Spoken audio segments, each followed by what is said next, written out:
When we read a book, we usually ask, who is this character? But what if we asked a different question?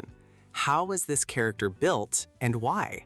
This is the idea behind critical character analysis, using different theoretical lenses to see what a character reveals about the world they inhabit.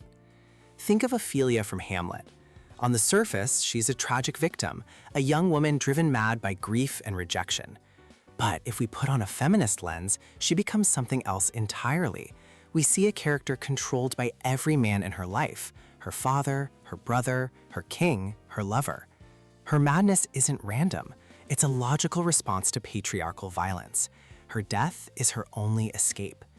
The lens reveals how a system designed by men systematically destroys female agency. Now let's switch to a Marxist lens and look at Willy Loman from Death of a Salesman. Is he just a failed salesman, a victim of his own delusions?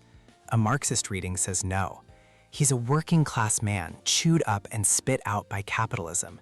The American dream he chases is a false ideology designed to keep him working.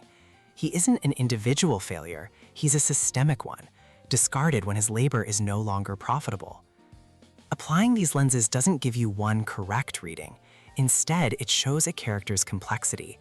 A single relationship, like Gatsby and Daisy's, can be seen as a tragedy of class through a Marxist lens and a story of a woman with no agency through a feminist one.